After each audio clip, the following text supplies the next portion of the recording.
What up, man? How you doing? What's up, my man? Today's podcast is a little bit different. We recently did a webinar, our first webinar on the Kinetic Living series, and we talked about family roles. So this is going to be a replay of that webinar. You'll hear, some other folks that were on us with live. Have some questions, but super good discussion. We dive into, the roles we play within our family, defining those roles, and then how we can kind of just dive in and then take action on that to become better in the roles that we play. What do you think? Yeah, man. Had a great time. Loved it. I think, as we move forward, super excited about doing a number of these and great conversation. And hey, next time instead of a podcast, make it to the webinar. Yeah, that's right. And if you would wait till the end, because there's a free resource that we're going to hand out that will change your life. Guarantee. We're gonna virtually hand that out to you. Right, right, right. Virtually via the, Virtually. the webs of the But worldwide but we're gonna hand it webs. out to you. Yeah. Stick around. It's gonna be good. See ya. You're listening to Filling the Storehouse podcast. I'm David. And I'm Stuart. And we want to walk with you on the journey to living the abundant life through faith, family, and freedom. Our goal is to refine our why while helping you find yours. Together, achieve our best and highest purpose. In the end, we'll drive each other to intentionally fill our storehouse. All right, now you can start talking. Sweet. Well, hey, man, super stoked you guys joined us this morning, or wherever, I guess, for some of you in the Netherlands and Europe this evening. Hey, this is, Stu and I, for those of you that don't know, both of us, that's Stuart, I'm David. We started a couple different businesses, but what we're most recently been working on and most fired up about is this Storehouse Mastermind. And there's, a number of guys in here that are currently members. There's a future member here waiting for us to open the doors to the next house, Lorenzo. But one of the things that we noticed as we really focused on building this business out is there's a lot of gems that are coming out of the conversations. The conversations, I don't know if everybody's familiar with the mastermind concept, but basically it's effectively tons of masterminds out there. It's, peers get together, usually very high performing, very specific goals in mind. They get together and challenge each other to be better, and whatever that is, whether it's real estate, being better men, trapeze artists, whatever. You can find on anything. And for us specifically, it's being better men, being better husbands, being better fathers, being better leaders, being better business owners. And we're very intentional and very specific in our conversations. And what we came to realize is once we click off the call or end an in-person event, there's all these gems, and where we have kind of come full circle is like, man, we just need to share these. And so, 2 weeks ago, we're like, hey, let's start a webinar series. We'll call it the Kinetic Life, and just put it out there, and whoever shows up, shows up. But there's going to be guaranteed value that they're going to get. And that's the intent of this, right? Is just to give you guys some insights into some of the conversations that we're having, and just to add value. Just a quick show of hands. Did you guys all get, so this is the first one. So congratulations, you're on the ground floor of this future uber amazing thing. But so we're working out some of the kinks, but did you guys get an email with a PDF? Has that gone out yet? Did you receive that when you registered? Might have gone to like your promotions, or it could have gone to your junk or spam. Yeah. Well, if you didn't, we're going to get you one, but basically we created this PDF, and it's an interactive PDF, and it basically has kind of the paradigm, the framework that we use in the mastermind, but it's very specific to this idea of roles. And so it'll be I think it'll be a great resource for you to walk through, as you're defining your roles and the ones that are important to you. It'll help you to break them down, and then ultimately you get to a spot that you're taking action, and that's really the goal. So if you did not get that, be looking for that. If you get something from Storehouse Mastermind, don't throw it in the trash. There's a PDF resource there that will get you, and I think it's a really good exercise, and that's what we're going to talk about today. So we recently had a call, and we started talking about this idea of roles. And what became very apparent is a lot of us have we have this idea of what our roles should be. And it almost seems like a basic question, right? Like, what's your role? Wow, I'm a leader. I'm an officer. I'm a man of God. I'm a dad. I'm a husband. I'm a whatever these things that we throw out there. These are our roles. But what we really came to understand is we started challenging each other. Okay, well, what does that mean? First off, have you really taken stock of these roles? Have you really? There's a lot of influences that are telling us it's really important to be a dad, right? Dad is, it's really important to be a husband, and it's really important to be a leader. But that may not be our truth. And until you honestly dig into these roles and ask yourself, ideally in a quiet place, what are my priority roles in my life? Until you go through an exercise that forces you to truly define these things, oftentimes what you could find, potentially what I've found and what I've seen in a number of conversations is there's a good chance that on some of these roles, we're lying to ourselves because we think they're important because somebody told us they're important. And maybe our wife told us, hey, your role as a husband is really important. You to be a leader in this household is a really important thing. And so we internalize that because we love our wife and that's an important person. But maybe, just maybe, that's not something that we truly value. And we've never truly assessed it, defined it, analyzed it, and then ultimately put the discovery of what we've dug into a no kidding actionable steps that made it to our calendar. So we may tell ourselves, I may tell myself, I'm an amazing football player. And I never go to practice, and I never throw a ball, and I never even study the game. Well, am I truly an amazing football player? It sounds cool, but the actions that I do every single day, and that's a very trivial example. When you start relating that to I'm a husband, and you start assessing your role, and you start defining what it means, and you start looking at your calendar, and you realize that you work 85 hours a week, and the other time maybe you're out playing golf. Well, it leaves very little, nothing against golf, Lau, because I know you're an amazing dad. So, golf, you do it it's scheduled in very intentionally in your calendar. But that's my point, right? You value golf, and it's a great example, and it's an inspiration, but it's in your calendar. And you sent me your calendar. Lau's part of the mastermind. He sent us his calendar, and it's built in there because it's important to him, and it's something that he's prioritized, and it's a very intentional activity. And so when we started talking through this whole idea of roles and we went through this exercise for ourselves, I tell you, it was very eye-opening, and it challenged us to, me specifically, to determine what are the priority roles, because you can't be everything for everybody. You have to define these things that are priorities to you and how you believe that you're built, how you're gifted, how you're skilled. But then that's step one. And once you define those roles, to really dig into, okay, what does this actually mean to me? What does it mean to be a dad? What does it mean to be a husband? What does it mean to be a man of God? So, hey, real quick, just come off mute, not a huge group here. Just come off mute. Throw me some roles that you guys, you hear the word roles and the roles that you play. Just throw some roles out here. Let's get it going. Son. Who said that? Lyle. Okay. Lyle. What else? Provider. That's a good one. That sparked a really good conversation, and we'll get into that. Right on that. Provider. What else? And neighbor. Worker. Spiritual leader. It's a good one. I was going to say doctor because the guy that signed off just now, MD was in his name, but he signed off, so he's missing out. What else?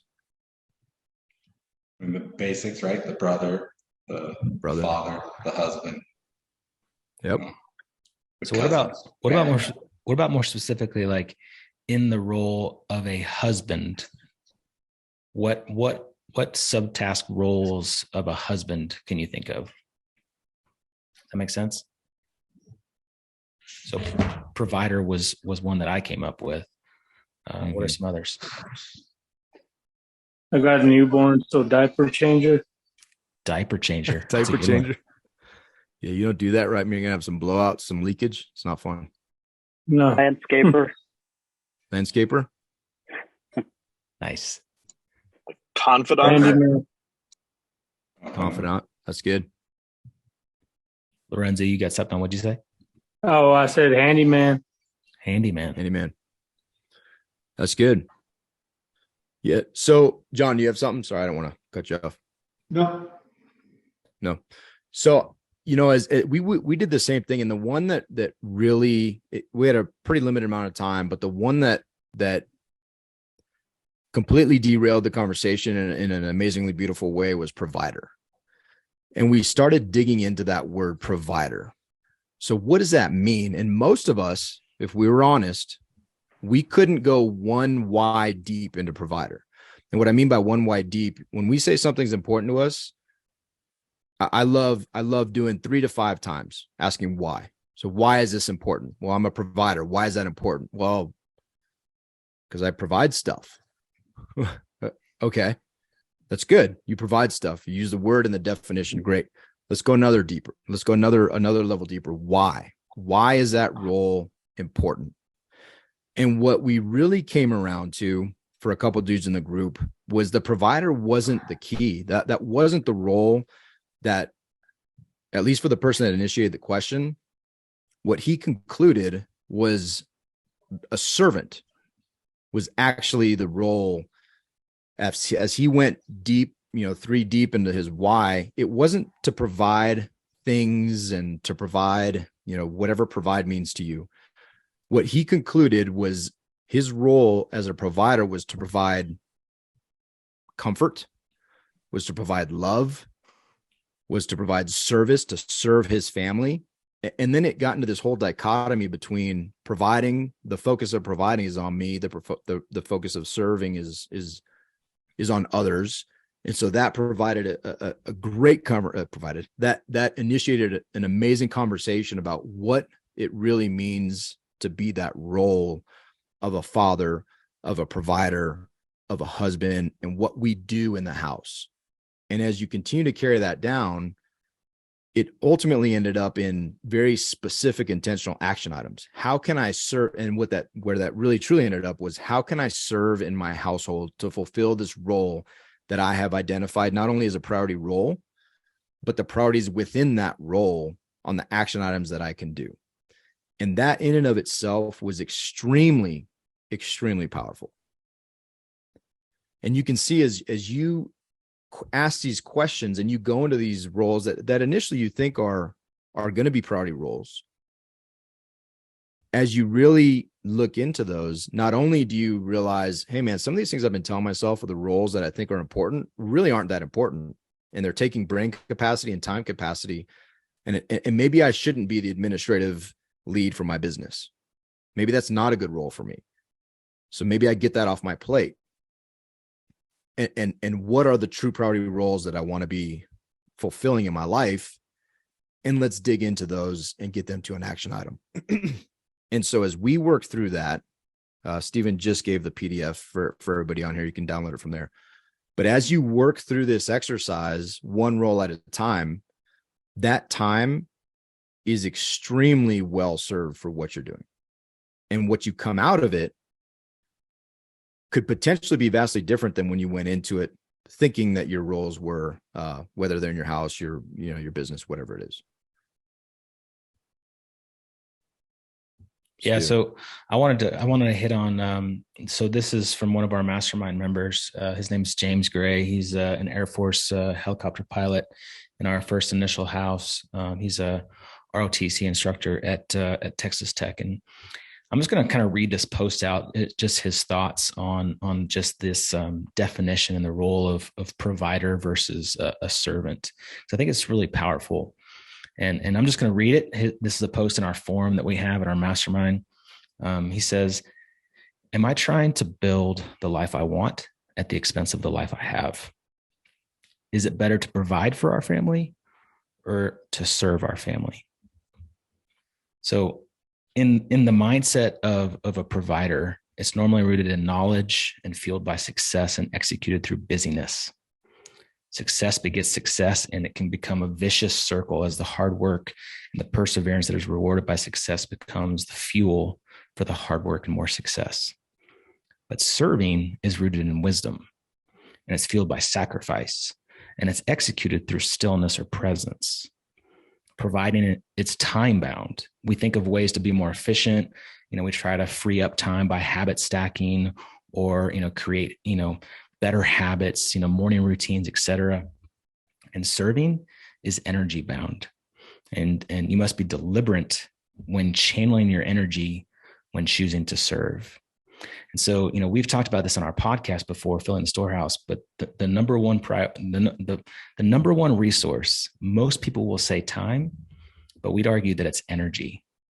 To use energy and focus there to serve. The outcome, providing versus serving. Providing helps fulfill a narrative. We all have a bias. There could be a narrative you wrote for yourself that society wrote for you, and it could become enabling, as its nature eliminate is basically just more wants, just more. That's what providing does. But serving, it helps fulfill a purpose and eliminates a need, and we are called to seek the needy. Thus, we are called to serve. And in providing, if we're providing, we're trying to show our families what success looks like. And in serving, we're trying to show what success feels like, what truly it feels like to serve, not provide. And so, through these conversations, we go deep on different topics. And I don't know if you've ever been to our website, Storehouse 310, and there's a section on our mastermind, and we hit certain topics every single month. And we go through this process called getting real. David, can you explain getting real for us as we dive into the topic of family? And you guys will see it on your PDF. You'll see it on the PDF. And I wish we would have chosen gangsta, but it's too many letters. So real is what we getting gangsta, but that'd be a lot of weeks. That's at least 8 weeks. So what we wanted to do, a lot of times we talk about things, right?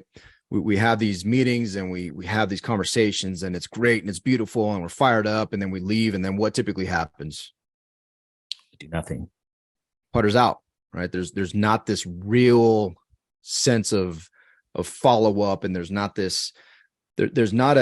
framework that we are walked through to get to an action. And so the real, what we came up with was the acronym REAL, and there's 4 letters, 4 weeks in the month. So we typically are doing 1 month per topic.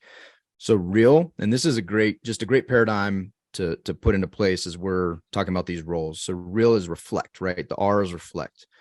So I think a great first step for all of us to take when we're talking about these things that are priorities, whether it's a role, whether it's our relationships and how we're trying to get better in our marriages as fathers, as business owners, as real estate agents, whatever it is, as mastermind facilitators, whatever it is that reflect period. You have to spend time. We're too often, especially in today's world, on our phone, and we're scrolling in the Facebook and the feeds and the noise and the garbage and the constant, we're in November.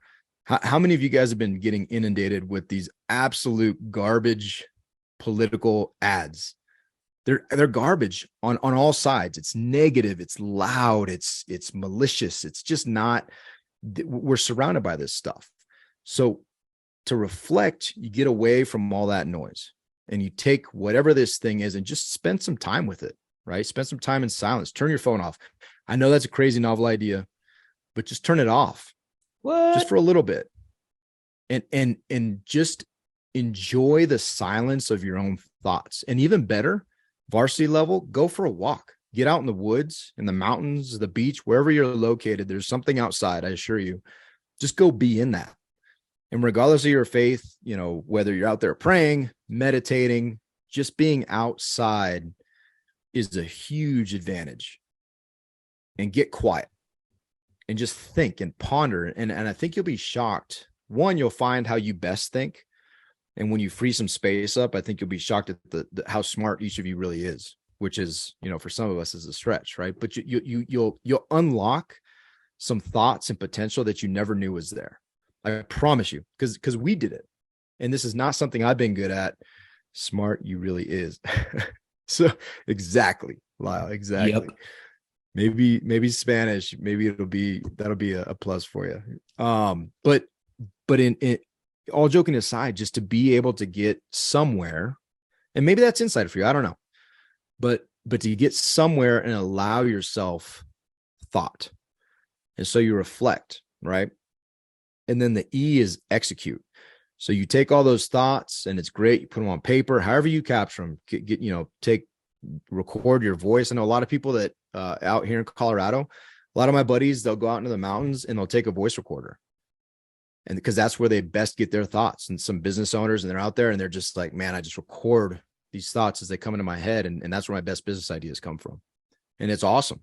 Whatever it is that you do to capture these things in your reflection, now we get to execute. That's the E. And we have to do something about it. That's why we execute, right? We get together, we say, okay, this is what we came up with. What are we going to do to tie actions to these things? So in this specific case with the roles, you identify your priority roles. The next thing, hey, let's define these words. No kidding, get a dictionary out and define what this really means and see if this is really something that I want in my life. And you put it on paper, however it is you capture it, but you execute. You do something about it, capture it into a form that you can use. All right. And then the A, account. I'll tell you guys, there's nothing like accountability to pour jet fuel on something that is a priority to you. It's very easy to say, man, I love working out. It's very easy. I say it every day. It's a lot harder. And there's two dudes in this call that I check in on every single day in a habit app, Stu and Lyle, and they know if I worked out. They know if I worked out. They know there's a number of things that I prioritize, right? Getting in the word, drinking water. There's things that I put down on that list, and they know every single day if there's a green box, I did it. And I know if they did it. And I look, in case you guys are wondering, I do look at your stuff every day, right? So I know when you're practicing your Spanish, Lyle. But it's the accountability, and the app, that's great, and it's, a fun tool, but to find a person and to, no kidding, say, hey dude, I love working out. Do you love working out? You do too? Okay, I'll see you at the gym tomorrow at 5:00 in the morning. That's accountability, because there's a true consequence to that, right? There's a true consequence to showing up or not showing up, and that accountability will push you to a success rate that's vastly higher than just talking about it. So that's the A, account. And then the L is to live it.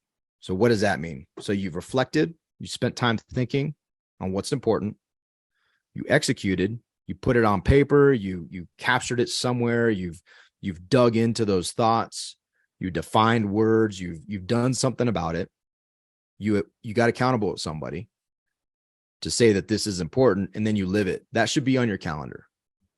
So and when I say you on your calendar, guys, like I take this very seriously. So on my calendar are things like kids time, phone down. That's scheduled on my calendar every single day. Later in the day, snuggle your babies. Like that is on my calendar every single day. Snuggle your babies between 8:00 and 9:00. And that does a couple things. One, it reminds me that that's time to snuggle my babies, and that's gonna go away quick, right?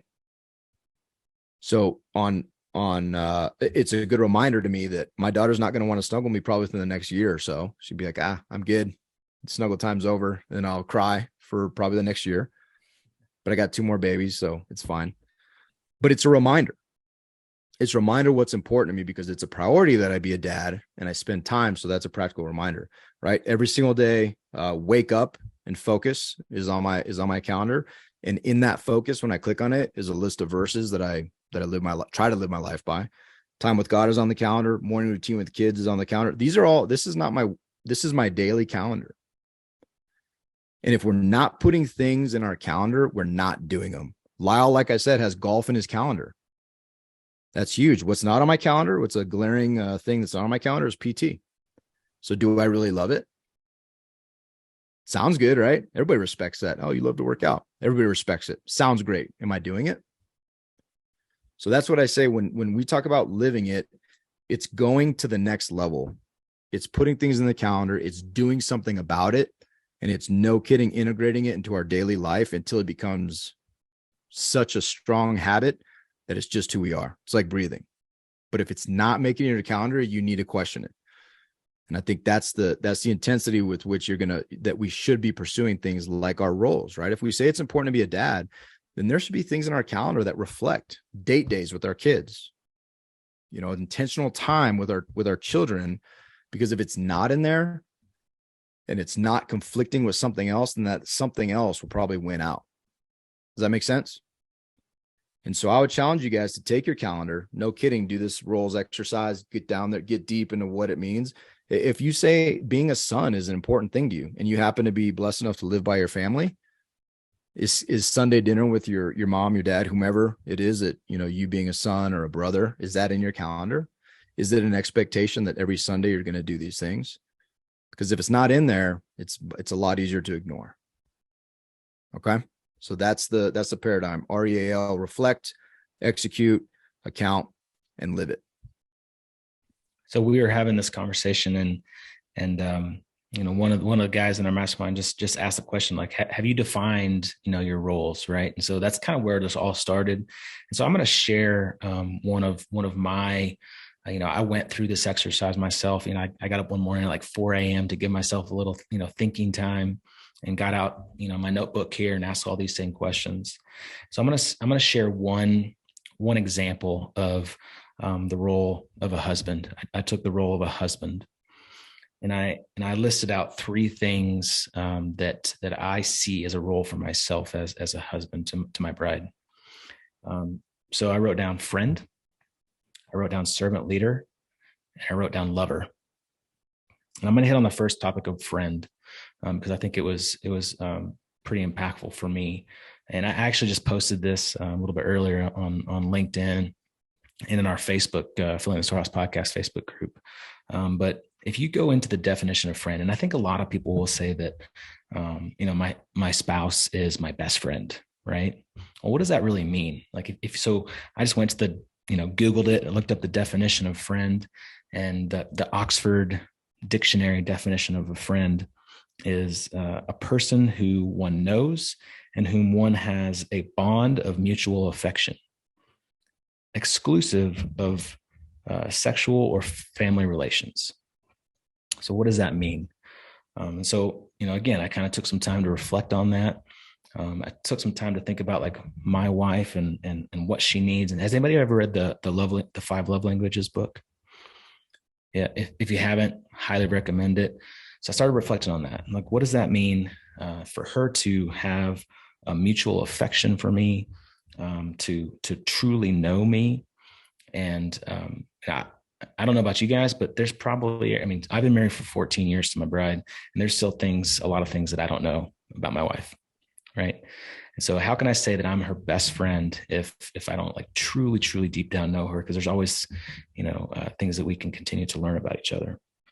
So how do I get to know her better? How do I become a better friend? And we're in this current stage of life where, we have 2 kids. I have a 4-year-old son and a 7-year-old girl. And, I'm, an entrepreneur, so I could be always working if I wanted to, retire from the Navy.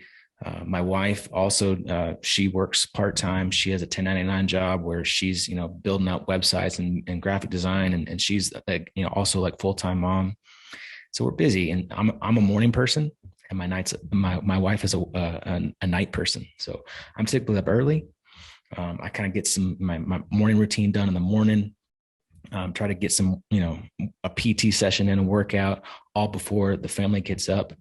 And then the kids get up, and then we're right into the daily routine, getting kids dressed, getting kids ready for, breakfast and school, and sending them to school. And I take my kids to school now. Well, I don't see my wife again until I get home. Typically I pick up the kids, when they get out of school, and then it's dinner time, bath time, all that routine right afterwards. Well, 7:30, 8 o'clock, since I got up at 4 a.m., I'm tired. Right. And a lot of times you're sleeping in bed at 7:30. Don't even lie. Being a business partner with somebody that goes to bed at 7:30 is a significant challenge. Just throwing that out there. I didn't mean to throw you off your game, but 7:30 max. 8, maybe 9. Whatever, dude. So what ends up happening a lot is my wife and I don't talk very much. Right. So how can I say that my wife is my best friend when we rarely even talk? And if we talk, it's about the kids, right? Or it's about our schedule, or it's about, whatever is next down the line on our calendar, whatever that is, right? We rarely have time to even talk to each other about just life, about getting to know each other, about being best friends. And so, I wrote that down. Like, how do I live to be my wife's best friend, and how can I account for that? So I wrote down, spend time in communication. So I have to actually intentionally figure out a time between my wife and I where there's no distractions, and we can actually sit down together, no computers, no phones, no kids, no nothing, and talk.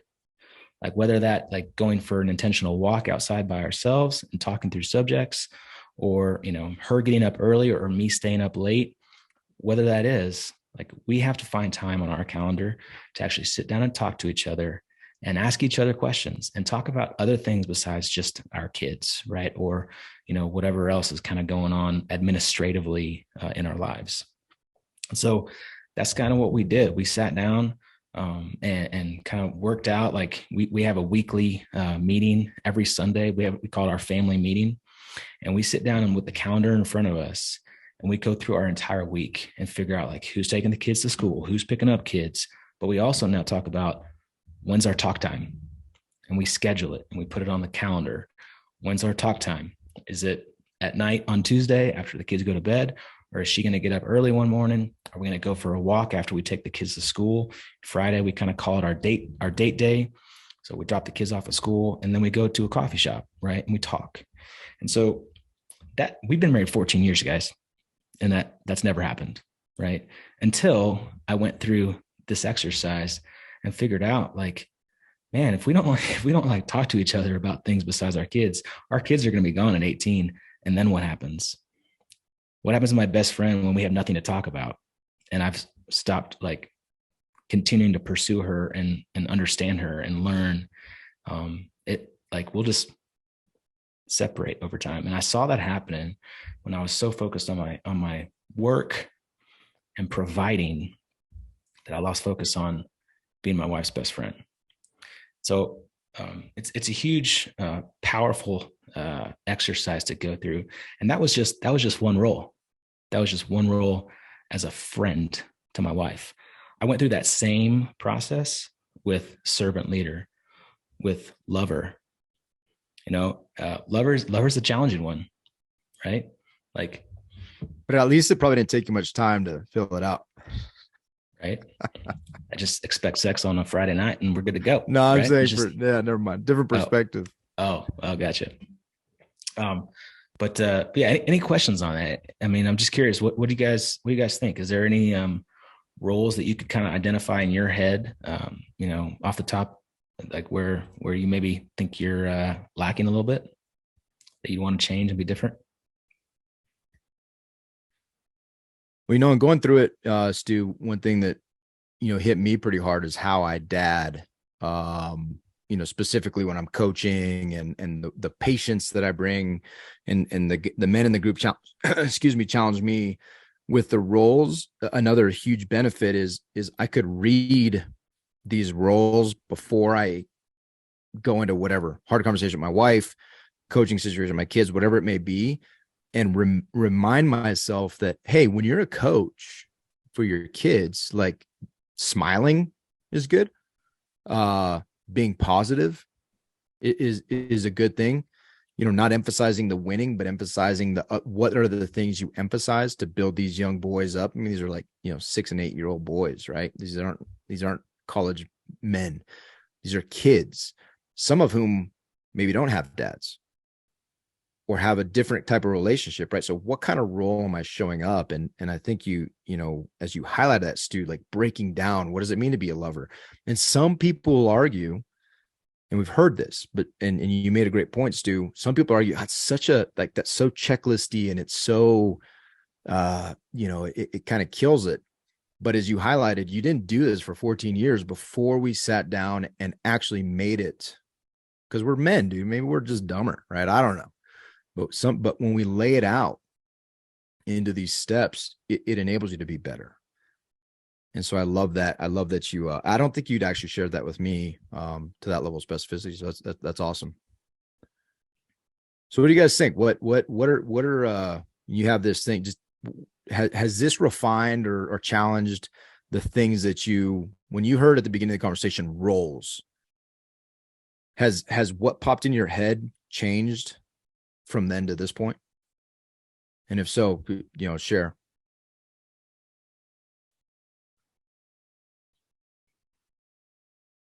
Don't all jump at once.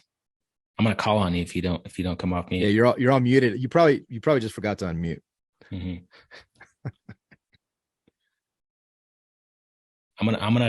John, you're on the spot, dude. You're a Storehouse Mastermind member, so you haven't gone through this section yet, but I'm gonna hit you up, call you out. What's going through your mind as a dad? What's a role that you see yourself playing as a dad?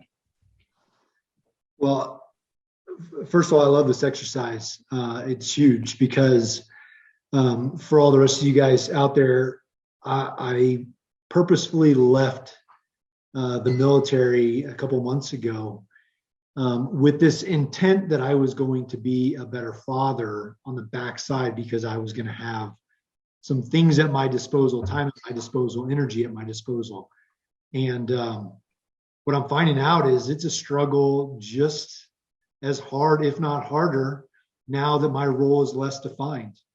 I find myself trying to network more, trying to just hustle more, trying to do things more than I did when I felt like I wasn't the father that I could have been.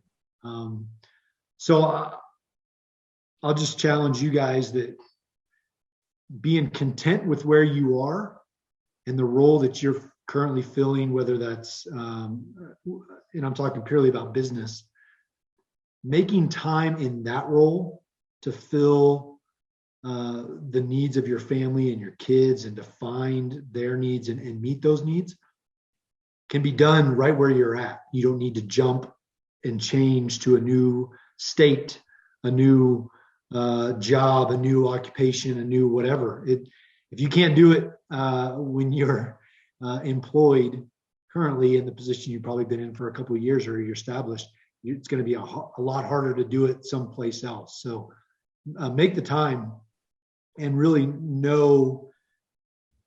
be intentional about what role you're trying to fill. So for me, it was being present with my kids. And so I did kind of what David did and what Lyle talked about is I put some time on the calendar every day. But what I found is I wasn't hitting that hour mark.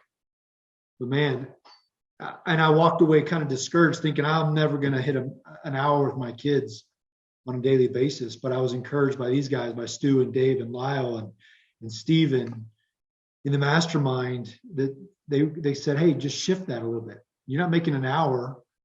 Let's go down to 45 minutes or 30 minutes or 15 minutes. Take a little bite size and get that thing accomplished and then grow from there. And man, I'll tell you what, I tried for an hour and I missed. I hit 15 minutes and then I hit 30 minutes. 30 minutes is way more impactful than an hour missed.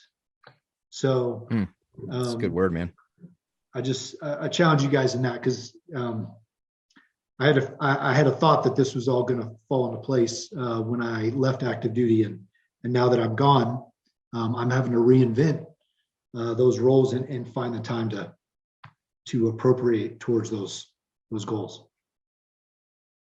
Yeah, and you said one thing that well, you said a bunch of things that were awesome, but I think it's interesting because Stu and I joked, we're like, man, when we get out of the Navy, when then, right? This when then thinking, when we get out of the Navy, we're gonna have all this time.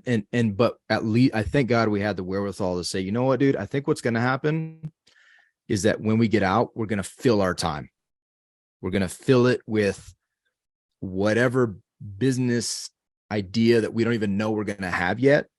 It's gonna come and we're gonna be right back to where we started from a time perspective, if not worse being, just more time. And so I think, and John, I wish I would have done this before I got out, because I think when you identify the time and the roles, before a significant transition, it gives you a baseline that you can always reference. You can go back to and say, nope, this is a priority and this is not.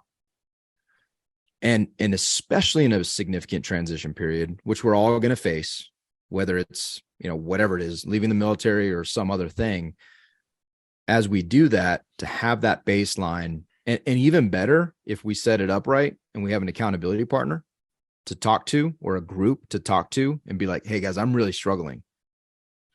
And then they can feed into that, and it really gets you back to that place that you want to be because it's a priority. It's important. And I'll tell you, it's interesting because when we started doing this, we realized many of us, myself included, have never put the rigor into the things that we say are a priority, which is a very interesting thing. We've never actually defined, thought deeply about, and put action towards the things that we say are most important to us. We just say they're really important things. And it just was a very interesting revelation for me, and life-changing to then dig into it, like John said, right? And John's killing it. He's an inspiration. But a lot of guys also don't realize, when you don't assess it and you're not intentional, how much they're truly positively impacting their family, or negatively, I guess, but positively. And then they can celebrate that. We have another mastermind, Stu's cousin, actually, another member. He was beating himself up. And in reality, we're like, dude, you're being a phenomenal dad. And it changed everything, right? Because of the intentionality of spending time digging into it and assessing. And what's the, go ahead, Steven. I was gonna say, I know that I'm a fairly newly married guy. We got married in 2018, so we're 4 years in. We have a 2-year-old, so sort of new-ish to being married and new-ish to being a dad. And like thinking about, hey, like what's my role as a husband and a father? Like I think the what's my role as a father is something that I've been percolating on for a while. Like that one I think naturally comes with having a kid, and they start to grow up, and you're thinking about like, okay, how are we going to do discipline and that kind of thing? But the part of it, like a role as a husband, when we started going through this, and like even just like me creating the worksheet and stuff, I was like, man, I don't know. Like I am headed down a path of being a really excellent roommate and co-parent. Like that is like what I am. And I think that my wife and I would both say like, oh, we have a great marriage. Like we love it. We enjoy each other's time. Like, we're intimate. We spend a lot of time together, but I think that like the direction that the ship is pointed is effective roommate and co-parent.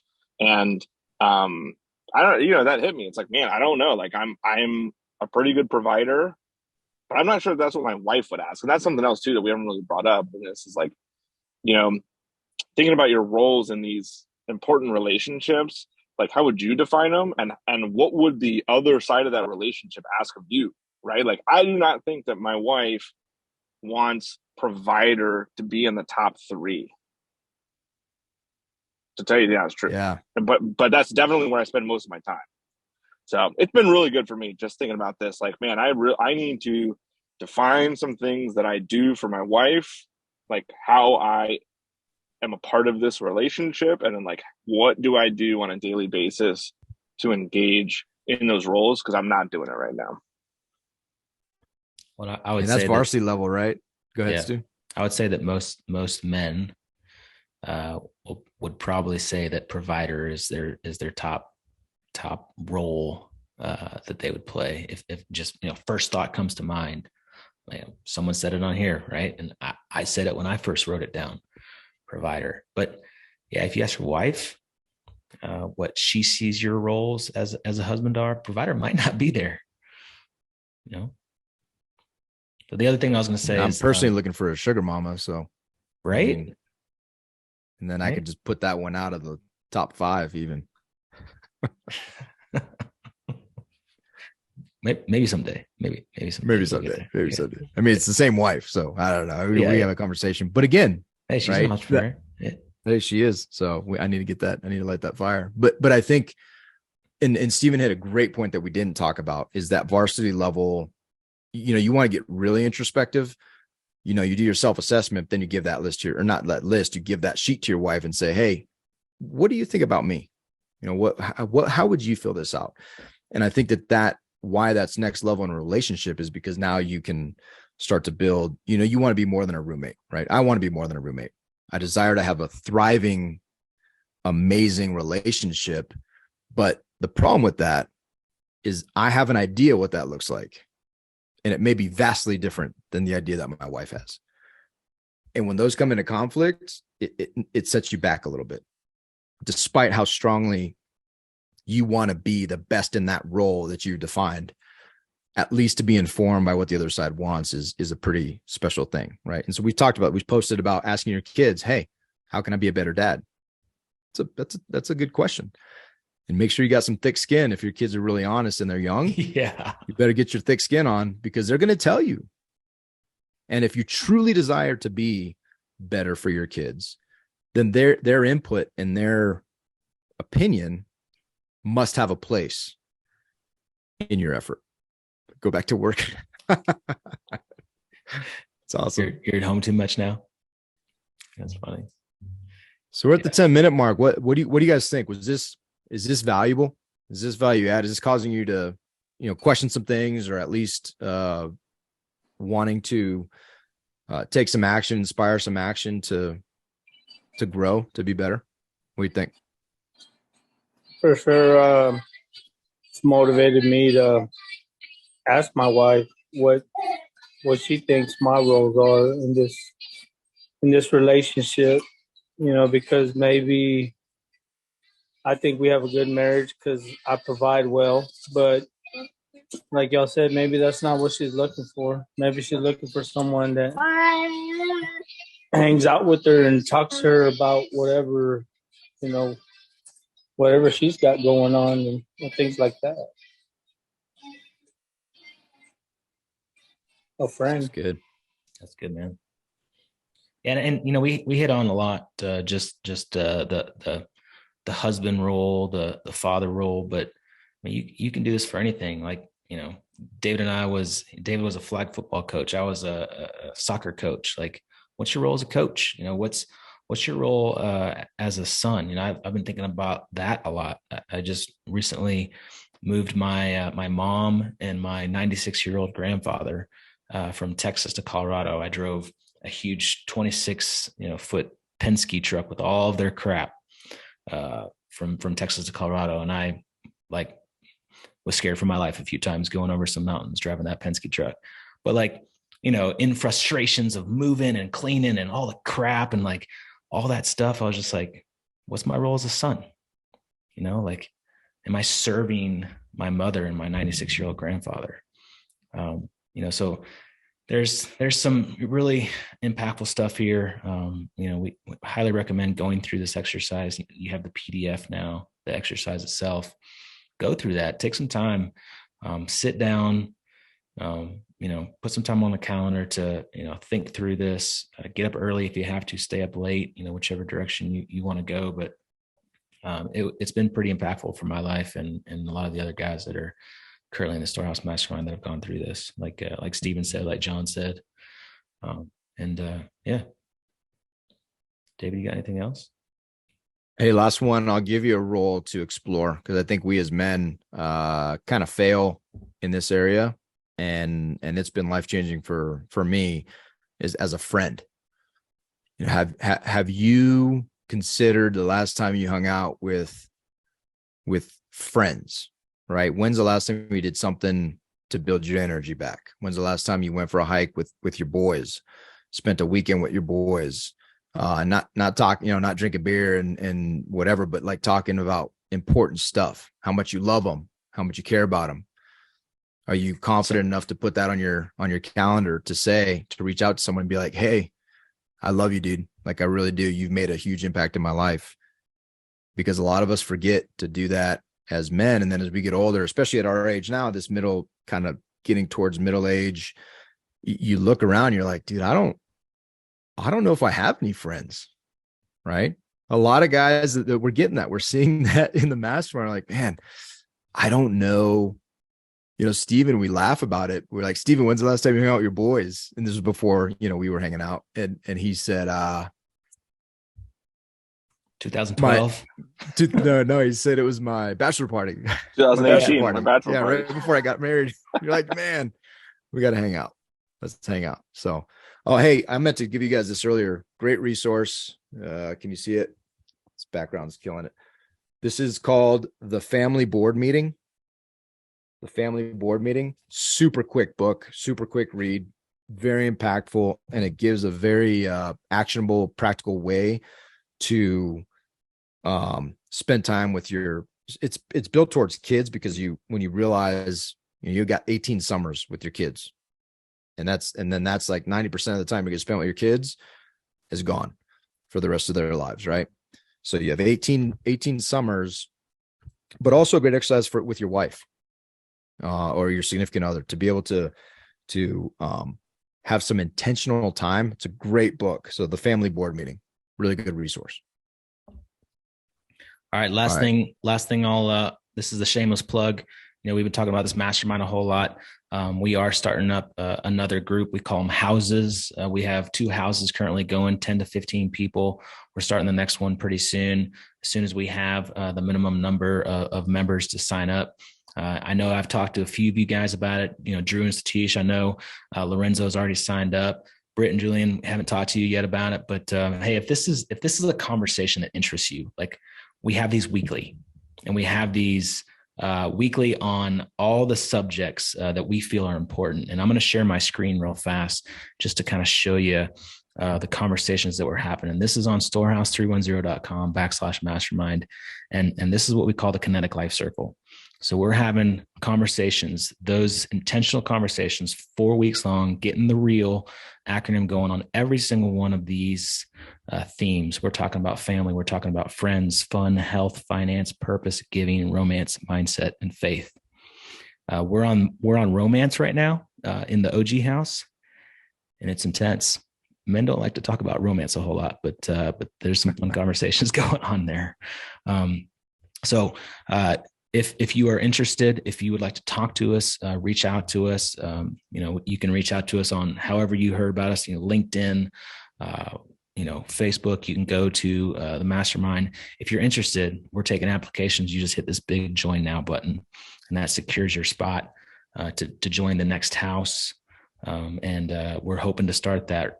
We'd like to start it in November. If we don't have enough people yet, we'll push it to December. But we're looking for amazing men to join us to have these type of conversations. And I'm sorry, is it Julian or Julian? I see Castillo after it. My mind automatically goes to Julian. It's Julian. My bad. No, it's all good. It's either or. This probably happens quite often. Well, I'm everybody's David, but my family David. So I'm right there with you, man. All right, guys, boys. Thanks for joining us. Hope this was first ever Kinetic Living webinar. You guys are you're the foundation. So what do you think, my man? Dude? What do you think? You think that was a good webinar? I do, and I'll tell you, this question of our roles, I think it was very impactful for the folks over in the webinar. I think it'll be impactful for the listeners, especially if you follow or if you go to the website and grab the resource and fill it out. It can be absolutely enlightening. I know for me, this one worksheet has been transformative in how I've looked at a number of different relationships, and you can use it for anything, right? You pick the role that you want to dive into and be intentional about. And I'll tell you that the answers that you come up with in the end that you can put into action are legit life-changing. For sure. Yeah. Spend some time, put some time on the calendar, and I call it thinking time, where you just kind of dive in and just have a pen and paper and write out, use this resource, the PDF. If you want to get it, go to storehouse310.com/roles. And you fill in your information there, and you'll get that free PDF sent to you via email, and use it. It's well worth it. Take the time to define those, and then calendarize it, actually put stuff on the calendar to make you better in that role that you defined and you went through that exercise. So again, storehouse310.com/roles. Go be better. Giddy up. See you. Thanks for listening to Filling the Storehouse. If you enjoyed our show, please subscribe and share it with someone you love. And if you really felt inspired, leave a 5-star review so we could continue to grow and help other Christian entrepreneurs fill their storehouse. If you're interested in creating financial freedom through real estate investing, be sure to check out our website at storehouse310turnkey.com. We'd love to serve you through our platform of building the kingdom. Just click on the contact link and we'll reply to you as soon as we can. Again, thanks so much for listening. Now go fill your storehouse and make it a great day.